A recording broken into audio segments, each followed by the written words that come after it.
जियो और जीने दो। धरती से अंबर तक सबकी एक ही आंतरिक पुकार है, जियो और जीने दो। सूरज हो या चांद हो, समस्त सृष्टि का मानव मात्र के लिए एक ही मुख्य संदेश है, हे मानव, तुम भी सुखपूर्वक जियो और हमें भी शांति से जीने दो। भगवान महावीर ने 2600 वर्ष पूर्व यह उद्घोषित किया था, सभी जीव सुखपूर्वक जीना चाहते हैं, अतः स्वयं भी शांति से जियो और सबको सुखपूर्वक जीने दो। आज भी संविधान की व्याख्या करते हुए न्यायालय ने अहिंसा को नागरिक का कर्तव्य बताया है। प्रत्युत हर नागरिक हिंसा से दूर रहे एवं सबके प्रति बंधुत्व की भावना रखे। इससे सिद्ध होता है जियो और जीने दो का यह जीवनी धागा संविधान का भी प्राण है। इसलिए जन्म लेते ही हर मानव को अहिंसा की जीवन गुट्टी का पान करा देना लाजिमी है। सचमुच जियो शब्द में कितनी मधुरता है, वह सबको प्रिय है। मरो शब्द में कठोरता है, वह इतना अप्रिय है जिसे मरणासन जर्जर काय वृद्ध व्यक्ति के कान भी सुनना पसंद नहीं करते। सर्वानुभूत है एक बीमार व्यक्ति जो लाइलाज है, उसे कोई मजबूरी में या भूल से भी कह दे मर जाओ तो उसका हृदय रोष से भर जाएगा। यह भी सच है, मरने का स्वप्न भी आ जाए तो चेहरा फीका पड़ जाता है। खास बात यह है, जियो शब्द ध्वनित करता है मरो मत, अर्थात अमर रहो, क्योंकि तुम मर ही नहीं सकते और तुम मार भी नहीं सकते। आप भी अमर हो तथा वह भी अमर है। इसलिए अपने अमरत्व को पहचानो और सबके भीतर विराजमान अमृत तत्व का आदर करो। जियो और जीने दो में छिपा यह आध्यात्मिक रहस्य है। यह पूर्णतः प्रकट है, सभी जीव जीना चाहते हैं, मरना कोई नहीं चाहता, तभी तो वह मरने की कल्पना भी नहीं कर सकता। इसलिए जिनवाणी की उद्घोषणा है, मरना कोई नहीं चाहता तो मारना बंद करो। मारना बंद करोगे तो मरना यानी कि भव भ्रमण स्वतः बंद हो जाएगा। क्या आप ऐसा महसूस करते हैं, जन्म लेना आसान है किंतु जीना दुभर है, जन्म सस्ता है और जीना महंगा है? याद रखना, जैसे आपको जीने का अधिकार है तो जगत के समस्त जीवों को भी जीने का अधिकार है। अतः जीवन कला का प्रथम एवं अंतिम सूत्र है जियो और जीने दो। इसके तले ही दूसरों के जीवन की परवाह करने का भाव जागता है और मानवता प्रकट होती है, जो मोक्ष महल की बुनियाद है। सबसे पहले इस बात का निर्णय करो, जैसे मैं जीना चाहता हूं वैसे सभी जीना चाहते हैं। जैसे मुझे सुख प्रिय है ऐसे ही सबको सुख प्रिय है। जैसे मैं दुख से घबराता हूं ऐसे ही सब दुख से घबराते हैं। जब तक ऐसी मान्यता नहीं होगी तब तक मानवता की भावना को ठहरने का स्थान नहीं मिल सकता। यूं भी मनुष्य सामाजिक प्राणी है, वह अकेला नहीं रह सकता। स्मरण रहे, जहां सामाजिकता है वहां कोड ऑफ कॉन्डक्ट लागू होता है। इसलिए जियो और जीने दो को जीवन का प्रोटोकॉल बनाना अनिवार्य है। जीवन जीने का तात्पर्य एक गरिमामय सुखी जीवन जीना है। जब सृष्टि के जीव मात्र को जीने का समान अधिकार है तो कोई किसी के प्राणों का घात प्रतिघात क्यों करता है? क्यों एक दूसरे के लिए बाधक बनता है? समझदारी यही है, दूसरे के जीने में मदद करो और अवसर आने पर उसकी रक्षा सुरक्षा भी करो। इस तरह जब तक अहिंसा का सक्रिय रूप आत्मसात नहीं होगा तब तक जियो और जीने दो का जनेऊ धारण नहीं किया जा सकेगा। याद रखना, अहिंसा यदि जीवन के अधिकार का सिद्धांत है तो जियो और जीने दो उसका प्रायोगिक धरातल है। तनिक विचार करो, जियो शब्द का स्थान कितना ऊंचा एवं गरिमामय है, तभी तो इसे आशीर्वाद, दुआ और स्वस्ति के रूप में रखा गया है। आज भी आपके घर में बड़े बुजुर्ग यही आशीर्वाद देते हैं, जीते रहो या जुग जुग जियो। ऐसे स्नेहिल शब्द सुनकर आशीर्वाद लेने वाला भी प्रसन्न होता है और देने वाला शुभ कामना के भावों से भीग जाता है। सोचो, जीते रहो का अभिप्राय क्या है? कभी मरो मत, सदा जीते ही रहो, अमर रहो। क्या किसी के जीते रहो आशीर्वाद देने से कोई जीता ही रहेगा? क्या वह कभी नहीं मरेगा? जियो हजारों साल, साल के दिन हो 1000। ऐसी शुभकामनाएं कहने से वह हजारों साल जीवित रहेगा क्या? ऐसे कदापि संभव नहीं है, क्योंकि सभी का जीवन अपने आयुष्य कर्म पर आधारित है, जिसे न कोई देव बढ़ा सकता है और न कोई दानव घटा सकता है। तथापि जीना सबको पसंद है, इस कारण उससे संबंधित शब्द भी प्रिय लगते हैं। एतदर्थ दूसरों के साथ ऐसा व्यवहार हो जिससे सभी जी सकें एवं सुखपूर्वक सांसें ले सकें। एक गुप्त बात, जब आप किसी को जीते रहो का आशीर्वाद देते हो तो वह मात्र लिप सर्विस नहीं है, क्योंकि उस समय आप अपने साथ एक साइलेंट कमिटमेंट भी करते हो। उस वक्त भीतर में एक संकल्प जागता है, मैं किसी के जीने में बाधक नहीं बनूंगा, अर्थात सबके लिए सदा सद्भावना रखूंगा। इस तरह जीते रहो का आशीर्वाद देकर अथवा आशीर्वाद प्राप्त करके भी आप अपना हित ही साध रहे हो। यह मत भूलना, गंदगी में उत्पन्न होने वाला कीड़ा हो या स्वर्ग का अधिपति इंद्र हो, दोनों के भीतर जीने की आकांक्षा और मौत का भय समान है।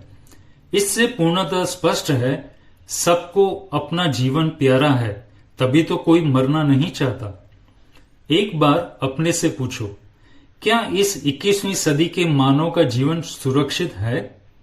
हालांकि आज विश्व के सारे बड़े बड़े कार्यों को वैज्ञानिकों ने, अभियंताओं ने, साहित्यकारों ने एवं सभी वर्गों के लोगों ने एक नया अंजाम दिया है, एक नूतन परिवेश पहनाया है। जैसे वैज्ञानिकों ने मंगल ग्रह पर जीवन की खोज की, ऐसा भी सुना जाता है उन्होंने वहां मानव जीवन के निवास को भी संभव कर दिया। मगर आज की वर्तमान स्थिति को देखो तो इनकी सारी चेष्टाएं नहीवत भासित होती है। अगर आप याद करो, कलयुग का अदृश्य अभिशाप कोविड-19 कोरोना वायरस सन 2020 में आया तो मेडिकल साइंस हो या विज्ञान विभाग, विश्व के स्वास्थ्य संबंधित तमाम ऑर्गेनाइजेशन सब धरे के धरे रह गए। उस समय प्रश्न खड़ा हुआ, क्या मानव सुरक्षित है? उसे सुरक्षा के लिए कब तक संघर्ष करना पड़ेगा? कुछ तो विचार करो। प्रकृति ने मानव को प्लेग आदि विभिन्न महामारी के माध्यम से साइलेंट मैसेज दिया, किंतु मनुष्य ने उसे अपने मेडिकल साइंस और टेक्नोलॉजी के तले ओवरकम करना चाहा। फिर भी कोविड-19 तो आया। आज चाहे कितने ही शक्तिशाली देश इस अज्ञात अभिशाप के बचाव हेतु लगे हुए हैं और दावा भी कर रहे हैं, तथापि सर्वविदित एवं सर्वानुभूत है, अभी तक कुछ भी कारगर नहीं हुआ। इसलिए अब आवश्यकता है कटिबद्ध होकर कुछ ऐसा सोचने की जो इसका मूल कारण है। हालांकि इतिहास गवाह है, इस तरह की घटना आज नई नहीं है। पहले भी मनुष्य जाति ने ऐसे झंझावात झेले हैं और आगे भी क्या होगा पता नहीं है। मगर मूल मुद्दा यह है, हम कहां चूक रहे हैं, भूल कहां हो रही है। क्या आज भी ऐसा सोच पा रहे हैं? यह हिंसा, बेदर्दी, नादिरशाही और नृशंसता का दुष्प्रभाव है। आज तक अहिंसा का स्वीकार नहीं किया तो जियो और जीने दो की जीवन शैली का आगमन नहीं हुआ। यदि अब भी समझ आ जाए तो सुबह का भूला शाम घर आ सकता है। इसी चिंतन मंथन के तले कोरोना काल में हमारे भीतर जियो और जीने दो अहिंसा संहिता की प्रस्तुति का भाव जागा। अभी भी एक बात समझ में नहीं आती, आखिर क्यों इंसान एक दूजे के पीछे लगा हुआ है? कैसी विडंबना है। अधूना मानव न किसी को खुश देख सकता है, न किसी के दुख मिटा सकता है। इसका मतलब यह हुआ, हर पल वह दूसरों को ही देखता है और यह सोचकर परेशान होता है, वह मेरे से ज्यादा खुश क्यों है। यह पूर्णतः प्रकट है। इस तरह से मनुष्य न खुद जीता है और न दूसरों को जीने देता है। जब तक जीना ही नहीं आएगा तो दूसरों को भी जीने कहां देगा। इसलिए भगवान महावीर के चरणों में बारंबार नतमस्तक होने का भाव जागता है। सचमुच उनकी वैज्ञानिक सोच एवं यूनिवर्सल अप्रोच के आगे दुनिया का महान वैज्ञानिक अल्बर्ट आइंस्टाइन ने सर झुका दिया था और उसके मुख से ऐसे शब्द निकले थे, मैं नहीं जानता पुनर्जन्म होता है या नहीं, तथापि मैं धरती पर दोबारा आया तो जैन घर में जन्म लेना चाहूंगा। विचारणीय है, आज विश्व के जिस मास्क को जिंदगी का जरूरत माना है, उसे सैकड़ों वर्षों से अनेक जैन साधु साध्वी, श्रावक श्राविका मुख वस्त्रिका के रूप में धारण कर रहे हैं, जो अहिंसा का ही व्यावहारिक रूप है। इससे प्रमाणित होता है बैक्टीरिया और वायरस जैसे माइक्रो जीवों का अस्तित्व जैन दर्शन वैज्ञानिकों से हजारों वर्ष पहले ही जान चुका था। तभी तो उन जीवों की रक्षा हेतु जैन परिवार जागरूक थे और जन सामान्य को प्रेरणा भी देते थे। चूंकि उन सूक्ष्म जीवों को भी जीने का अधिकार है तो उनकी भी रक्षा हो। कभी सोचा, आर्ट ऑफ लिविंग का कॉन्सेप्ट आज दुनिया के समक्ष आया, मगर जियो और जीने दो की जीवन कला भगवान महावीर ने 2550 वर्ष पहले ही बता दी थी। पेड़ पौधों में भी जान प्राण है, यह भी सबसे पहले जैन दर्शन ने बताया है। इस बात की पुष्टि हेतु आज सरकार ने भी यह नियम बनाया, बिना अनुमति के आप एक भी पेड़ को उखाड़ नहीं सकते। आज के न्यूट्रिनिस्ट कहते हैं, रात का भोजन सूर्यास्त पहले करो ताकि मेटाबॉलिज्म डाउन होने से पहले इस भोजन को पचाया जा सके। इसे जैन दर्शन सदियों से मानता आ रहा है। चूंकि सूर्यास्त पश्चात एक साथ अनेक सूक्ष्म जीवों की उत्पत्ति होती है, अतः रात्रि भोजन नहीं करोगे तो उन जीवों को भी अभयदान मिलेगा और आप भी स्वस्थ ढंग से जी सकते हो। जानवरों के प्रति क्रूरता से बचने हेतु आज शाकाहार व वीगन का चलन हुआ, मगर भगवान महावीर ने अहिंसा सिद्धांत पहले ही दे दिया था। अतः आज यत्र तत्र सर्वत्र अहिंसक चेतना का विकास करने की जरूरत है। एतदर्थ प्रत्येक मानव प्रतिदिन सुबह शाम समस्त प्राणियों के लिए मंगल कामना करे और विश्व को अभय दे। स्वयं अभय रहो और दूसरों को भी अभय दो। स्वयं आनंद से जियो और दूसरों को भी आनंद से जीने दो। इतना ही नहीं, पशु जगत को भी आनंद से जीने का अधिकार है, अतः उनका अधिकार छीनो मत। सावधान, अधुना अधिकांश अर्थशास्त्र अपने किताबी ज्ञान एवं आंकड़ों के बल पर यह तर्क देते हैं, निरुपयोगी पशु को मार दिया जाए तो अन्न की कमी दूर होगी और चारा बचेगा।